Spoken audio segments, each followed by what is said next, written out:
Voltamos novamente para dar continuidade ao primeiro dia do Encontro Internacional Territórios Criativos para o Desenvolvimento Sustentável, que está dentro do marco que é proposto pela ONU e pela UNCTAD o Ano Internacional da Economia Criativa para o Desenvolvimento Sustentável. E vocês têm visto como a questão do desenvolvimento sustentável está muito ligada à questão de projetos de territórios criativos, especialmente distritos criativos, não é?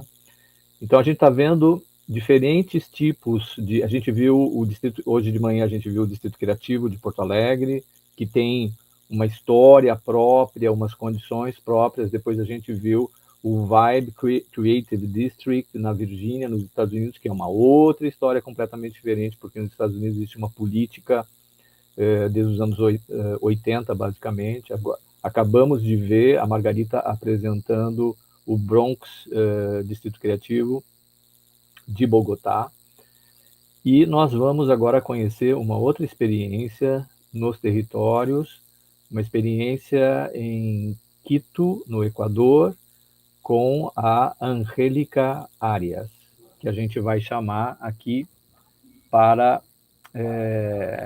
conversar com ela. Bem-vinda, Angélica. Hola, muchas gracias. Bien, gracias. Muy contenta de estar hoy con ustedes. Angélica, solo un minutito, porque tengo que encontrar aquí tu descripción, porque al final no he tenido tiempo para mirar, pero ya veo esto. Mientras esto voy hablando un poco de Angélica. Conocí a Angélica en una otra presentación, y Angélica fue ministra de Cultura y Patrimonio en Ecuador, y ella tiene una gran experiencia con patrimonio histórico. Y me ha gustado tanto la manera como ellos tratan esta cuestión del patrimonio, porque como vosotros sabéis, Quito en Ecuador tiene un patrimonio fantástico. Entonces, y esto es una cosa que ocurre en muchos otros territorios. En Porto Alegre tenemos esto, en otros sitios. Hay sitios que no tienen patrimonio, pero el patrimonio histórico es muy importante. Entonces voy a presentar un poco de Angélica para vosotros. Angélica es directora ejecutiva del Instituto Metropolitano de Patrimonio de Quito, y ha estado vinculada a la elaboración de políticas públicas, tanto a nivel nacional como ministra de Cultura y Patrimonio, como hablé antes, es subsecretaria de Memoria Social, como también al nivel local en la Municipalidad de Quito.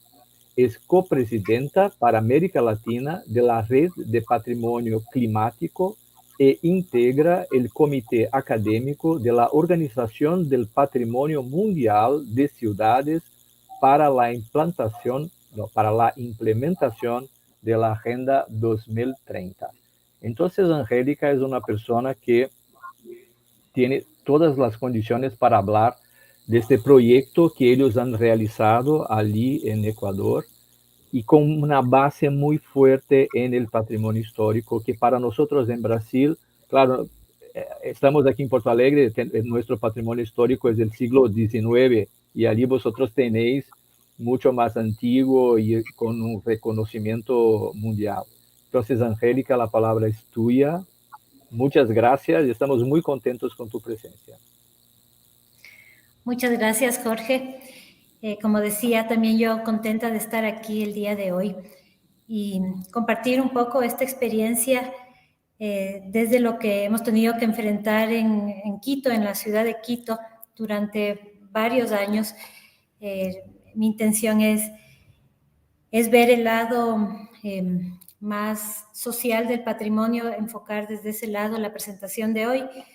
Yo tengo un gran amigo español que siempre dice que a veces hemos visto tanto al patrimonio cultural de la humanidad, ya lo conocemos tanto, lo hemos estudiado tanto, que nos olvidamos de la parte o de lo humano del patrimonio cultural. Así que espero un poco hablarlo desde esa perspectiva. No sé si es que ya están viendo mi presentación.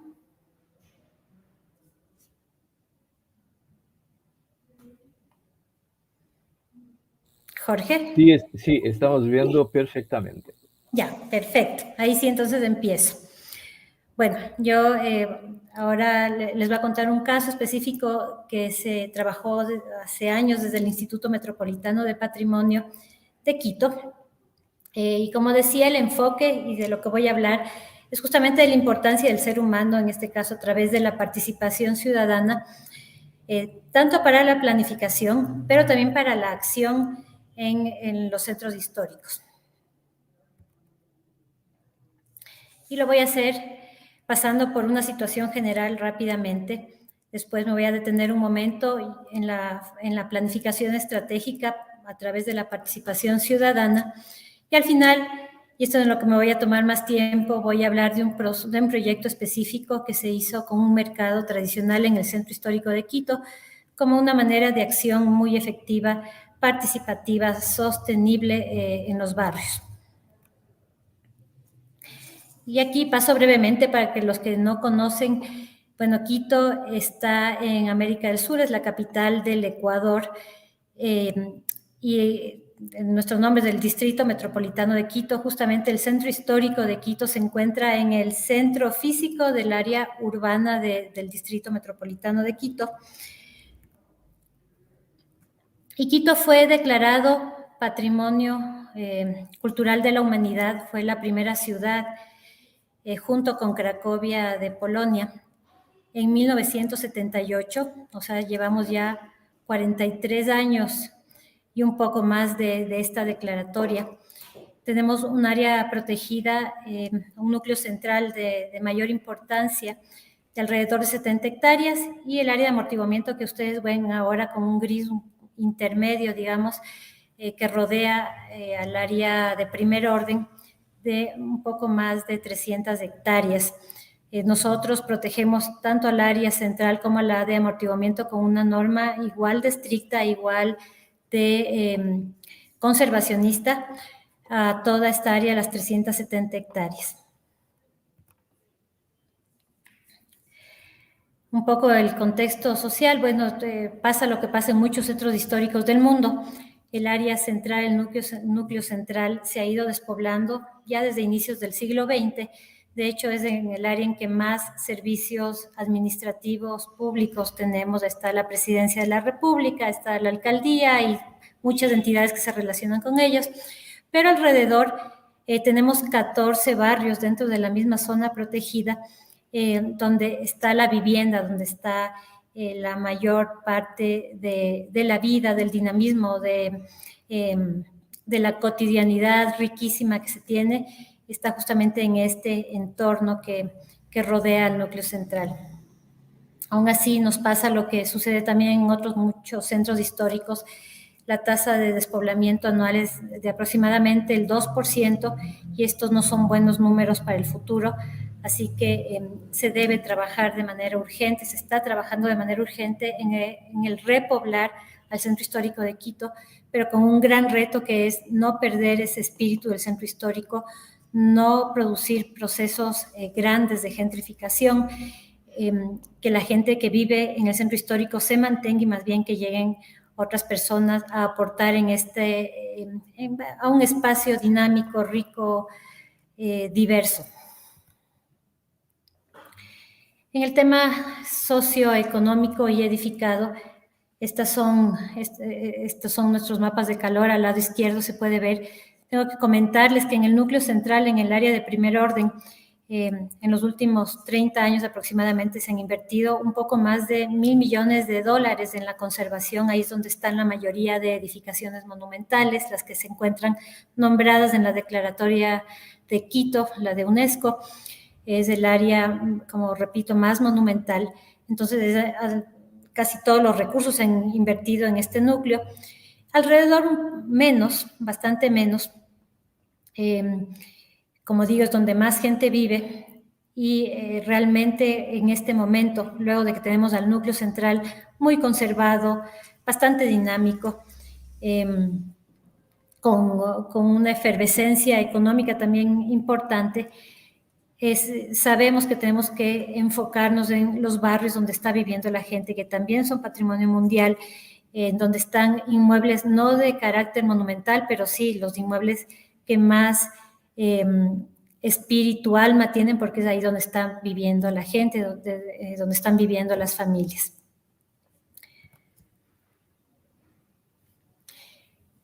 Y eso lo propusimos hacer en ese momento, partiendo y analizando qué estaba pasando con la interacción entre todas las personas que tenemos algo que decir respecto al centro histórico, que o vivimos aquí o trabajamos aquí, nos interesa el centro histórico de Quito. Tenemos un sector público muy importante y, como vieron, muy pesado en este centro histórico, es la capital del Ecuador.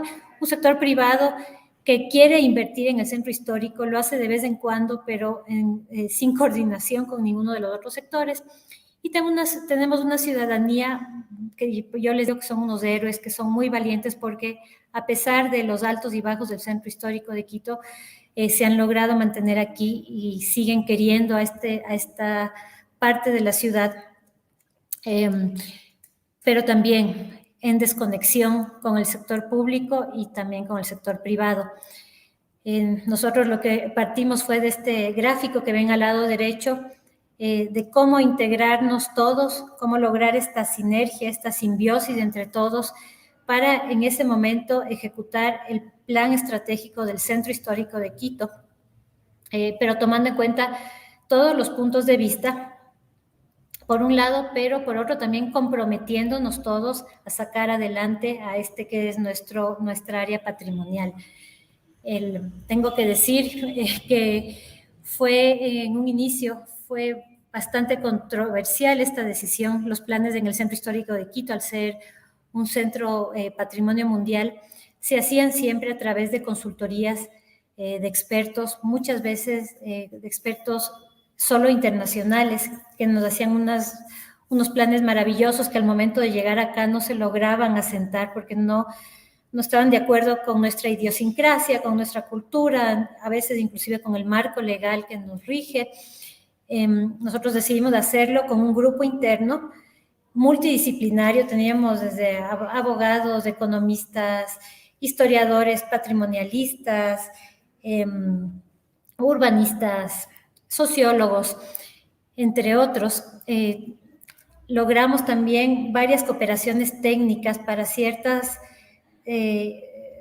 temas que sentíamos que nos faltaba un poco, que necesitábamos conocer un poco más, a través de mesas participativas con la comunidad, pero también con otros actores importantes del sector, y además todo esto trabajando también con la UNESCO y en base además a todos los parámetros y en respeto a los parámetros que lograron que nuestra ciudad sea declarada Patrimonio Mundial.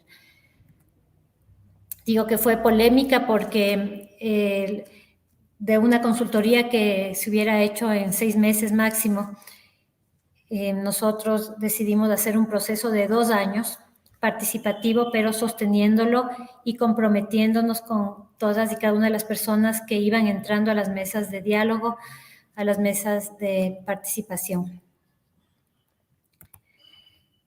Entonces, empezamos el proceso. No voy a ahondar mucho en la metodología porque eso es alargarme 1 hora por lo menos, pero lo que les quiero contar es un poco las lecciones que a nosotros, los funcionarios, los expertos, los que hemos trabajado tanto tiempo en patrimonio, nos dio la comunidad. Y esta fue una de esas. La visión del plan la armamos de manera participativa. Si la leen van a ver que no hay mucha ciencia, es al final lo que todos queremos del sitio en el que vivimos, más o menos. Pero al lado izquierdo, donde ven los resultados, fue uno de los primeros resultados de la participación ciudadana. ¿Qué es lo que queremos que sea el centro histórico en el futuro? Jugamos con montones de palabras e hicimos mesas de expertos de patrimonio, hicimos mesas con el sector público local, con el gobierno nacional y con la gente de los barrios y con la gente de los mercados del centro histórico.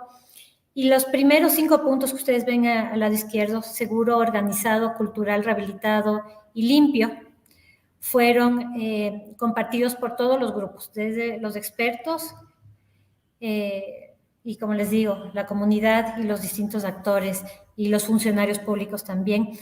Y ese creo que fue la primera señal que nosotros sentimos que nos decía que íbamos por buen camino y que nos íbamos a seguir llevando sorpresas mientras avanzábamos con el plan. Fue duro al inicio. La participación ciudadana nos pasa mucho, no sé si a ustedes también, pero a veces es utilizada mucho en temas políticos. Entonces las personas en las calles, en los barrios, no confían mucho en la participación, piensan que es una forma de validar decisiones que ya se han tomado, y además de hacer política, de ganar votos, etcétera. Así que al comienzo fue muy difícil hacer el acercamiento. De hecho, cuando llamábamos a reuniones a la oficina, no resultó, a lugares comunitarios tampoco resultaba tanto. Empezamos a hacer caminatas comunitarias que empezábamos con grupos chicos como el que se ve en la foto, 10 personas máximo. Luego de una hora y media, seguíamos caminando y éramos ya 50, 60 personas. Y todas las personas que al comienzo partían obviamente de contar los problemas, aquí hay un hueco, aquí no hay luz, esto no funciona, la basura, etcétera, etcétera.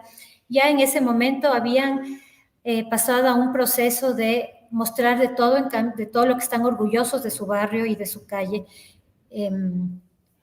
lo cual fue otra de las lecciones maravillosas. Las personas cuando quieren al lugar en el que viven, son quienes mejor hablan de estos espacios y son quienes más nos enseñan también.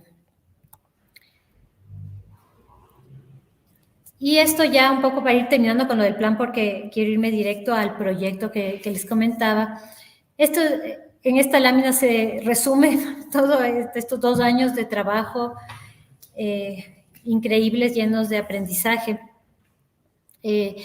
Y es que más de 250 proyectos que la gente proponía o terminó proponiendo en todas estas mesas de trabajo, se fueron juntando, se fueron analizando, conceptualizando y se armaron en estos 4 ejes que están en el centro, los 4 ejes estratégicos del Plan de Centro Histórico, un tema relacionado con una red en el eje 1 intermodal de movilidad y espacios públicos sostenibles. Ahí entra el tema de las peatonalizaciones también, de todos los tipos de movilidad, además desde la peatonal hasta la vehicular. En el punto 2 tenemos el impulso a las capacidades de la población local, a sus actividades económicas y de la mano con las manifestaciones del patrimonio inmaterial, que hay muchísimo, ese es el alma de los edificios maravillosos que tenemos aquí. En el número 3 tenemos la disminución de la vulnerabilidad de las edificaciones del centro histórico, con un fomento a la residencia con usos mixtos, seguir guardando la diversidad. Y en el eje 4, importantísimo, la conformación de un sistema transversal de interacción y de participación ciudadana. Ya desde el inicio propusimos que la participación no sea solo parte del diagnóstico del plan, que sea parte de todo el plan, pero también después ya se quede instaurada y que sea parte también de una evaluación permanente, pero también de propuestas que sean sostenidas desde las mismas comunidades. Todo esto, como verán, se ató también a la estrategia local de resiliencia de la ciudad, pero también ya a los objetivos de desarrollo sostenible. Se hizo a través de varios ejes que también se ubicaron con la misma comunidad. Y solo lo puse para pasar cuando tuvimos que hacer ya consolidar las áreas peatonales en el centro histórico de Quito. Las peatonalizaciones son complejas, tienen muchos puntos de vista, muchos de ellos son negativos. A veces nos cuesta soltar el tema del vehículo.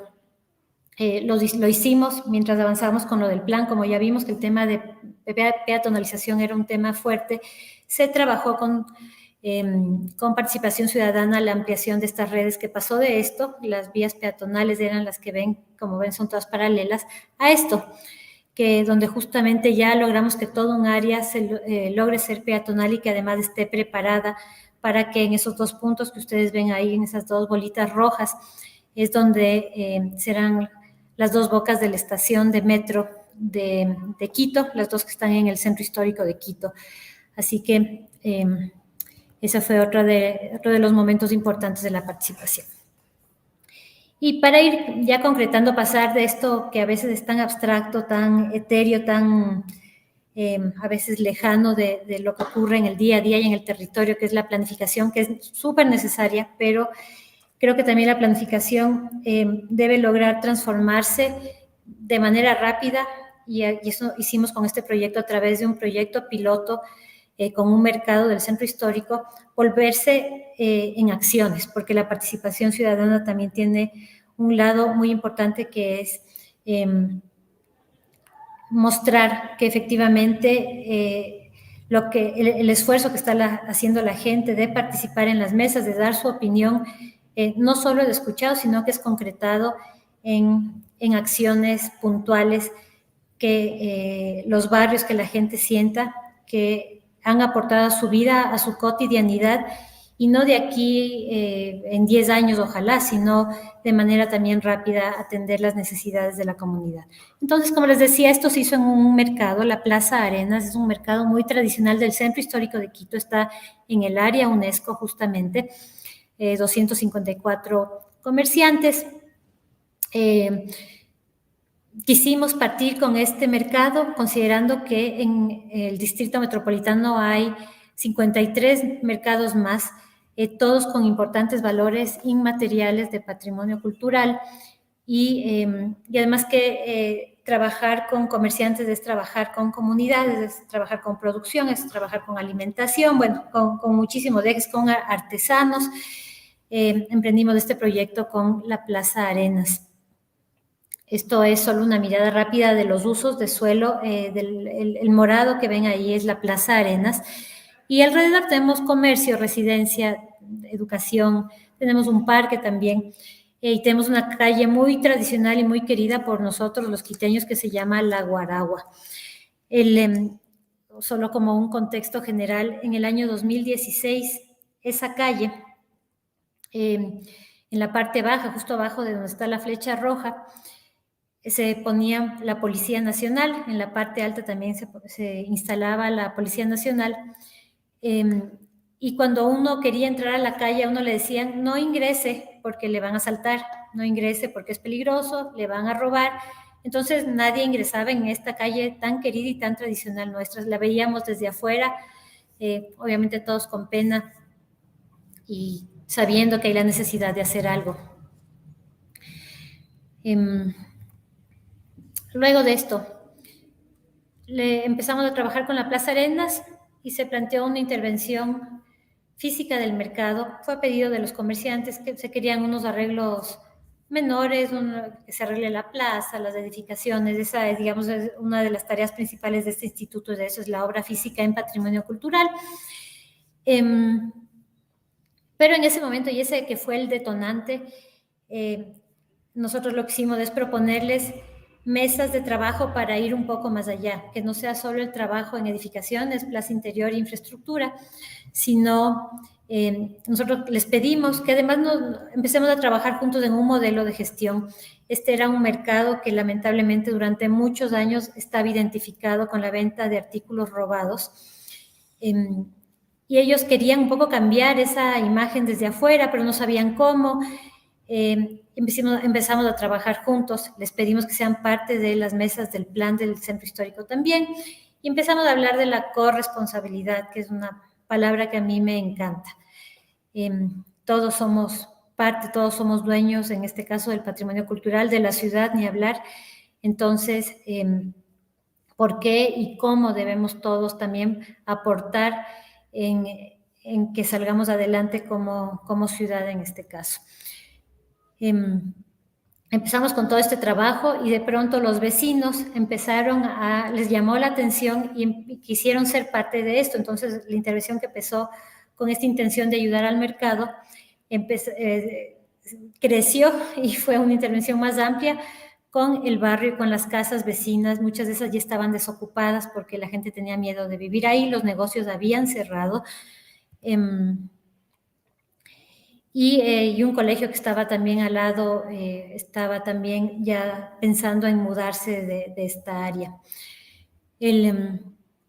Entramos en ese momento con esto que yo siempre me detengo un poquito, y es una de las formas que más nos ha resultado a nosotros como Quito Patrimonio para trabajar con los propietarios de los inmuebles patrimoniales. Nosotros tenemos 8,000 edificaciones declaradas patrimonio nacional y o mundial, y de esas más del 90% está en manos privadas, y es responsabilidad de los propietarios darles mantenimiento, conservarlas, pero sabemos que es una corresponsabilidad, sabemos que es complejo técnicamente conservar estas casas, así que nosotros desde el municipio y desde el instituto trabajamos a través de planes de ayuda a los propietarios privados. Todo esto son los planes, no les voy a narrar mucho, pero son planes que les ayudan tanto a la intervención de las edificaciones, ya sea en techos, en fachadas, en la parte interior, pero también a sostener los negocios que tienen ahí. Negocios que muchas veces se han ido bajando, por ejemplo, ahora con lo de la pandemia. A veces la gente no sabe inclusive hacer uso de herramientas administrativas, se les ayuda con la imagen y fortalecimiento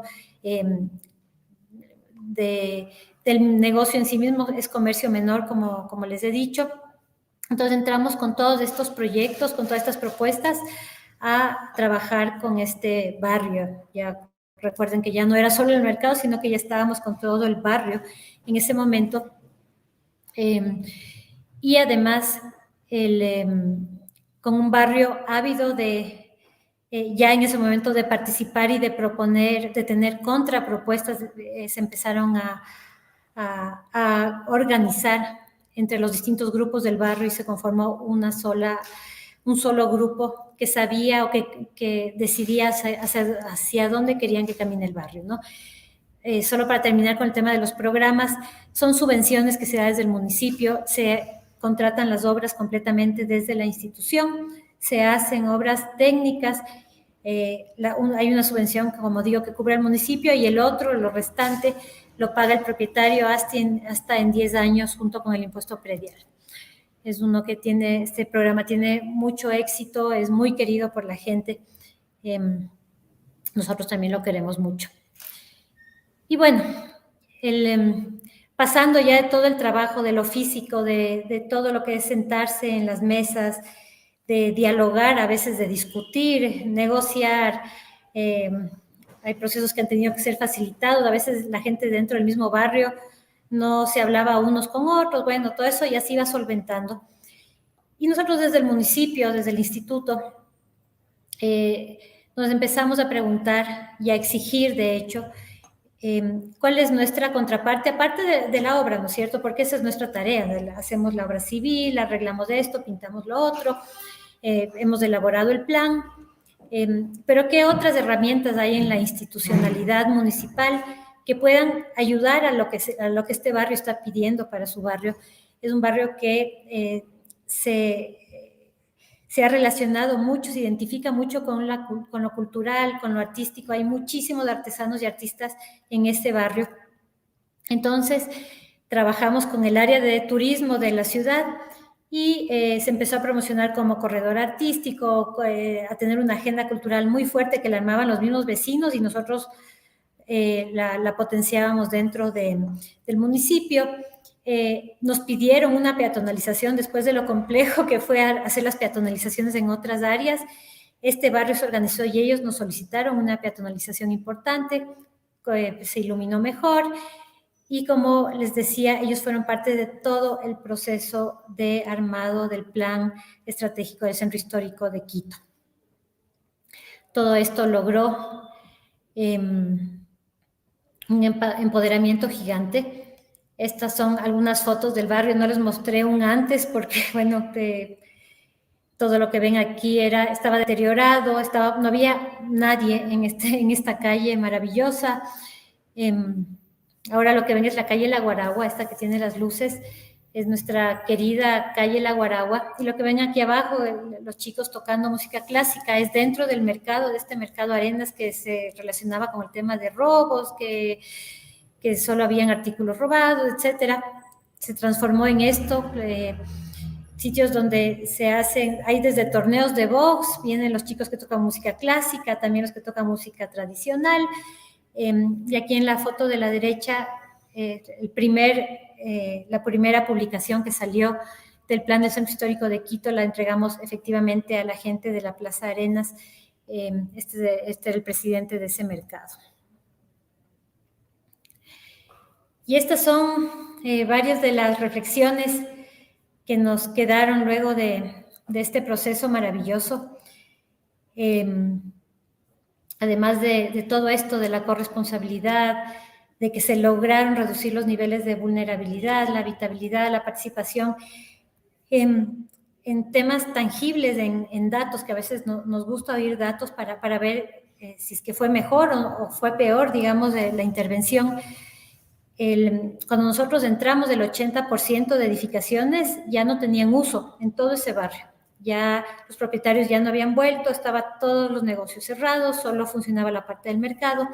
Luego de que entramos con los programas de incentivos, con la participación, con esta agenda que armó el mismo barrio y que se empezó a potenciar,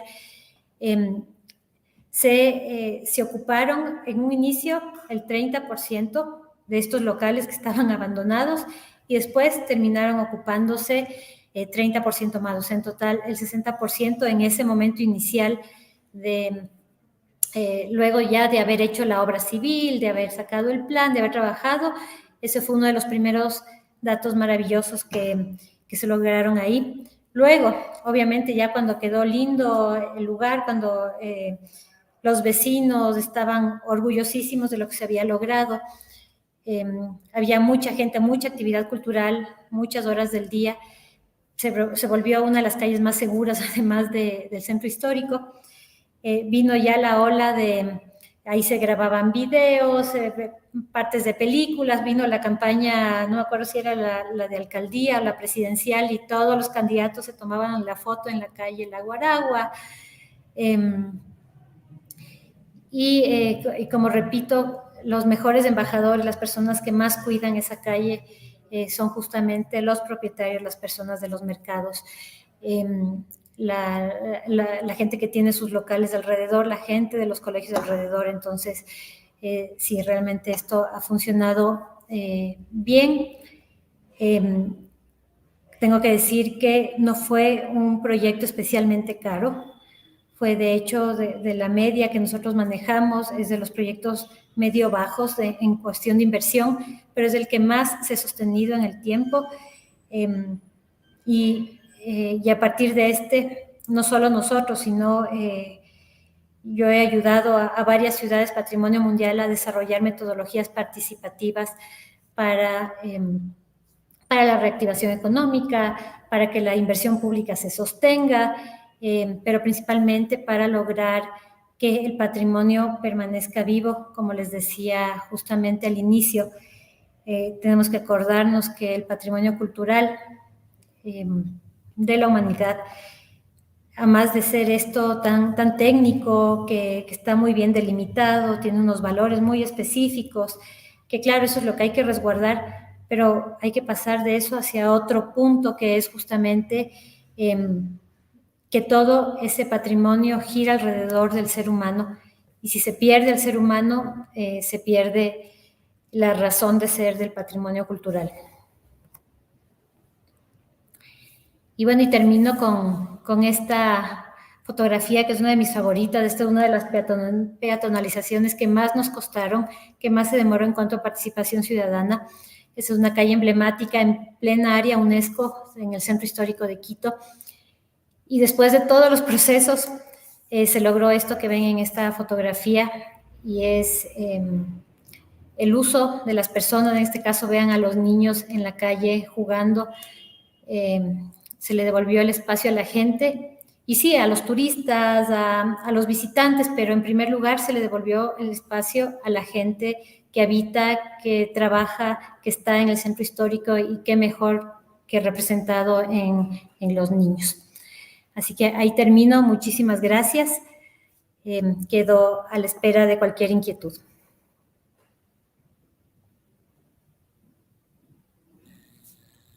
Muchísimas gracias, Angélica. Fue muy buena tu presentación. ¿Ahora nos ves? ¿Me ves? ¿Me puedes ver? No todavía. Tienes que sacar tu presentación. Ya los veo. Muy bien. Mira, es que hay muchas cosas interesantes para discutir en tu presentación. Em, una de ellas es, tú has hablado muy rápidamente, pero que me gustaría que tú aprofundaras un poco, que es una verdad muy grande, que es así. Hablamos mucho de la cuestión de la participación del gobierno en proyectos de este tipo, territoriales, etcétera. Pero tú has dicho una cosa que es la muy verdadera también en Brasil, que las personas no confían porque piensan qué hay por detrás de esto, cuál es la verdadera intención. Y muchas veces así los gobiernos tienen una actitud que es, incluso van allí a oír, pero no llevan en consideración lo que han oído. Entonces, si tú vas a oír, tienes que oír de verdad. No es simplemente oír y, bueno, hay participación, entre comillas, ¿no es verdad? Entonces, me gustaría mucho que tú hablaras porque tú has vivido esto de verdad. Sí, sí, sí, pasé brevemente, pero fue una de las etapas más largas y más complejas del proceso de participación. Fue justamente el lograr la confianza necesaria y yo creo que hay varios factores que permitieron que se logre al final de cuentas. El primero fue que esta es una entidad técnica, si bien es parte del municipio, es una entidad técnica y nosotros hicimos un enfoque muy técnico de aproximación a las comunidades. Entonces, si bien en algunos momentos hubieron un poco de presiones desde el lado político para aparecer, para que aparezcan políticos en el proceso, nosotros sí siempre resguardamos mucho eso, que las comunidades no piensen que el proceso participativo estaba siendo llevado desde el lado político. Eso fue uno de los temas que nos tocó resguardar todo el proceso hasta el final. Como escucharon al final, ya cuando la obra estaba terminada y todo, ya había resultado ahí, ya no pudimos impedir más y ahí entraron todos los políticos, pero ya estaba hecho. Ese fue el primero. El segundo es la relación de confianza, que eso es 1 a 1, es largo. Nosotros las primeras mesas, cuando recibíamos a la gente lo primero que nos decía es, yo no les creo nada, ¿para qué nos llaman otra vez? Ya hemos participado 15 veces en esto, otra vez nos están llamando si no nos hacen caso. No sabemos para qué nos llaman, porque después de un año nadie nos dice para qué sirvió nuestro tiempo aquí. Ya nos ofrecieron hacernos tal cosa y nunca nos han hecho y hace 10 años que nos están diciendo. Bueno, primero hay este proceso de soltar todo. Y desde el lado del sector público también hay otras cosas que porque yo sentía a mi equipo de técnicos que también tenían cosas que decir que entre comillas, reclamarle a la gente de la comunidad. Entonces, dentro de un ámbito de respeto, que eso fue una de las primeras cosas que pusimos sobre la mesa, empezamos a soltar todo, de un lado y del otro, y a llegar a acuerdos mínimos. Entonces yo el acuerdo mínimo, el primero que hice y yo personalmente, con todas las personas que iban apareciendo o entrando a las participaciones, tanto las mías, de mi equipo, como las de la comunidad, fue que se iba a mantener la sinceridad y transparencia, que si había algo que no se podía hacer, por A o B razón, se les iba a dar las explicaciones, pero que yo les iba a decir. O sea, que yo no en ningún momento me iba a comprometer a algo que no sabía si iba a poder hacer, o peor, que yo sabía que definitivamente no iba a poder hacer y que esa sinceridad se iba a mantener durante todo el camino. Entonces, eso se respetó muchísimo. Había un contacto directo de los grupos que participaban conmigo. Yo en ese momento era también directora ejecutiva de esta institución. Entonces, yo hasta el día de hoy me llaman y estuve afuera del instituto varios años y me llamaban a contar cosas. O sea, yo digo, cuando uno hace bien la participación, tiene que considerar que va a ser una relación de por vida. Ese es el vínculo que queremos lograr. Y si queremos entrar a participación, tenemos que pensar que va a ser así, o sea, y después vamos a seguir hablando por teléfono, o les vas a visitar, o ellos te van a visitar, ¿no? Ese es el otro. Y el tercero, que yo creo que fue el determinante ya al final de todo esto, es que Mientras hacíamos el proceso de participación de la planificación, hacíamos también un análisis de acciones que se podían hacer de manera rápida, concreta, y que sabíamos que eran requerimientos importantes de la comunidad y que eran fáciles de resolver o rápidas, que había que hacer un poco de coordinación, alguna cosa, pero que se podían ya mostrar en el territorio. Entonces eso fue muy importante porque no se quedó ya solo en esta cosa de pensar en la ciudad, de pensar en la planificación, sino que ellos hablábamos, por ejemplo, es que nuestra calle está muy insegura y no sé qué, entonces nosotros hacíamos una coordinación con el uno, con el otro colega de acá, y lográbamos que les iluminen bien la calle. Nos dábamos cuenta que había unas 3 cosas que eran las importantes y las hacíamos mientras seguíamos en el trabajo de participación. Entonces la gente empieza a darse cuenta que todo este esfuerzo llega a algo, que no es a un libro nomás, o sea, que el que ellos opinen, muestren, den su tiempo, realmente va a mejorar su vida en el día a día. Los proyectos más grandes, obviamente, que están en el plan, son unos que se hacen a más largo plazo, pero había muchas cosas, ustedes saben, nuestras ciudades tienen muchas necesidades que sí se pueden cumplir inmediatamente. Entonces, creo que ese fue ya el final y el decisivo que logró consolidar el proceso de participación.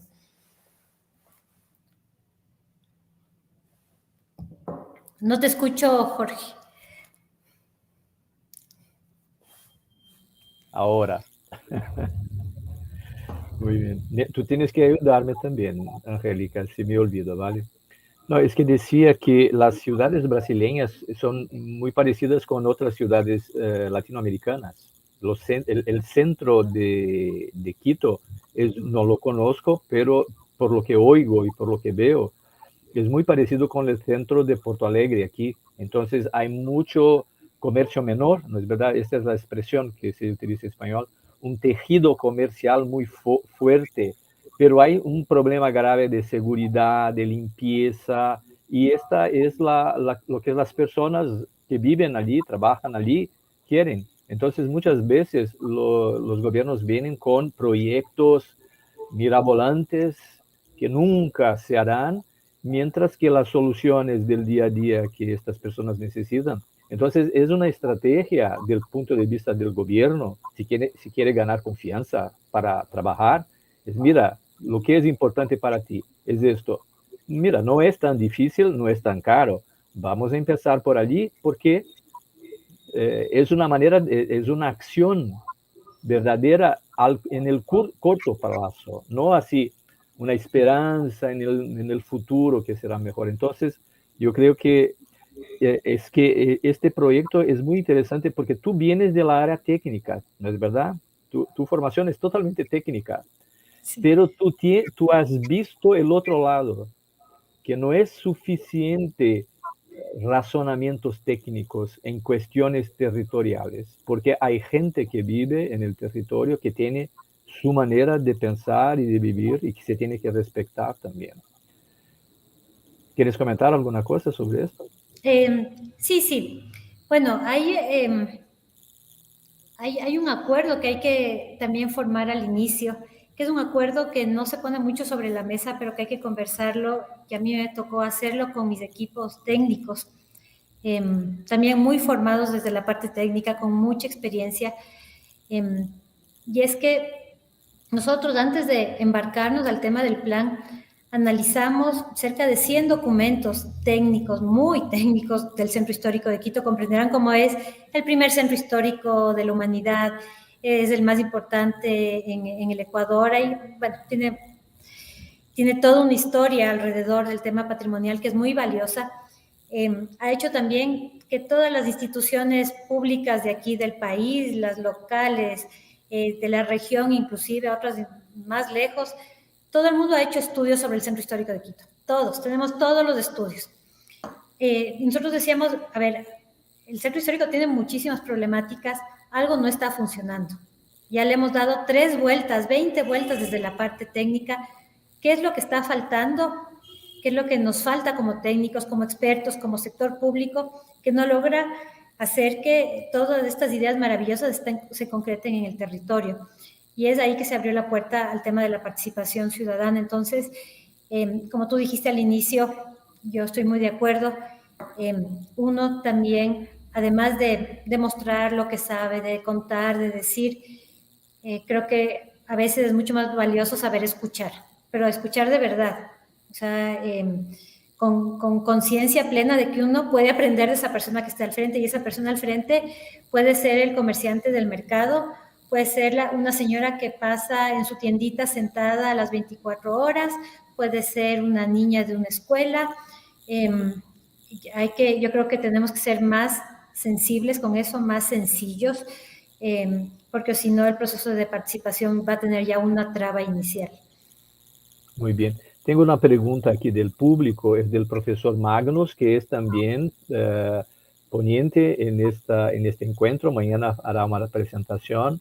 Él es sobre el tema del turismo, porque el turismo tiene sus cosas. Pregunta así, con base en su experiencia en Quito, ¿cuáles son los desafíos para desarrollar territorios turísticos creativos en lugares que son patrimonio histórico de la humanidad? Que es... Hay varios. Hay uno, y eso lo cuento más que nada porque tengo muchos colegas de otras ciudades patrimonio mundial que están totalmente preocupados por el sobreturismo. Los sitios patrimonio mundial, muchas veces cuando han sido encaminados directamente y desde el inicio solo a lograr un fin turístico, se ven enfrentados a esta problemática que es difícil de revertir. Ahora hemos visto lo que ha pasado con Venecia, que para, por ejemplo, ciudades como esas, del tema de la pandemia fue un respiro que les permitió un poco, por suerte, repensarse. Entonces yo diría que por un lado hay que siempre tener esta mirada. Ahora ya tenemos muchos ejemplos en el mundo de ciudades patrimonio mundial o patrimoniales que tienen un maravilloso patrimonio, que ya tienen problemáticas graves por el sobreturismo. Entonces, yo creo que este es un paraguas importante a tomar en cuenta cuando uno quiere desarrollarse desde el tema del patrimonio cultural relacionado con el turismo. Y por otro lado, creo que también hay unos ejemplos muy buenos respecto a esta relación y esta simbiosis entre patrimonio cultural y turismo, que yo creo que es justamente la que mira al patrimonio cultural como una forma de mostrar lo que somos como cultura y como identidad y como sociedad, de mostrar nuestra historia, pero también un poco de mostrar hacia dónde estamos pensando al futuro. Cuando esa manera de mostrar el patrimonio es la que se toma en cuenta desde el lado turístico, que ese ya es un desafío en sí mismo, porque son muchos, porque es una manera distinta de ver al patrimonio cultural desde el turismo. Pero cuando se logra eso, yo creo que se logran resultados maravillosos, como que cuando la gente, por ejemplo, voy a hablar de mi ciudad, llegue a Quito, en lugar de llegar y visitar las dos mejores plazas, las dos más conocidas, e irse y salir corriendo del centro histórico, se queda también comiendo una humita, que es un plato típico, en un cafecito, y después además se toma un rosero acá en el otro, compra a nuestros artesanos. Cuando vive la experiencia de lo que es estar en Quito, en este caso en el centro histórico, creo que se ha logrado el fin con el turismo. Yo creo que ahí aplica totalmente esto que dicen, no se trata de la cantidad, no apuntarle a tengamos 4 millones de turistas al año, sino más bien a que esos turistas efectivamente se queden aquí, disfruten de esto y se vayan con una experiencia de, estuve en el centro histórico de Quito. Entonces, creo que esos son los desafíos principales, ni irse a lo sobre turismo, y tampoco separarnos de lo que es la esencia y el espíritu y lo humano que volvemos a tocar de lo que es el patrimonio cultural. Angélica, muchísimas gracias. Fue muy buena tu presentación. Creo que es un caso así muy particular, porque tú tienes una característica también que ha marcado el proyecto de cierta manera, ¿no es verdad? Tu visión es muy peculiar tuya y creo que el proyecto revela eso. Entonces te agradezco muchísimo, creo que fue muy importante las personas te oíren para saber lo que se pasa en Quito y también invitar a todos que conozcamos Ecuador y Quito y que de alguna manera este evento sirve para eso, para aproximarnos, para compartirnos, incluso a la distancia, pero que tenemos tantas cosas para intercambiar, para conocer, y fue fantástica tu presentación, me ha gustado mucho. Tengo un cariño muy especial por el trabajo de vosotros en Quito. Muchas gracias, Jorge. Yo también ha sido un gusto acompañarles hoy, contarles un poco de mi ciudad, que quiero tanto, que tiene tantos problemas, pero eso a uno le hace hasta quererle más, creo yo. Y sí, como tú has dicho, además, invitarles que vengan. Es una ciudad linda, es una ciudad muy viva, con mucha humanidad, con muchas cosas que mostrar. Ojalá ya la pandemia nos permita, y teniendo más espacios presenciales, podernos ir viendo. Yo siempre digo, los latinos tenemos esta cosa que nos gusta abrazarnos, estar cerca, tocarnos, entonces nos hace falta y ojalá vengan esos tiempos pronto, pero sí, yo creo que estos espacios son muy importantes para compartir experiencias. Todos aprendemos de todos, todos somos uno solo, siempre digo yo, y tenemos más similitudes que diferencias, así que qué gusto y otra vez gracias por la invitación. Mucho gusto, gracias y hasta pronto. Gracias.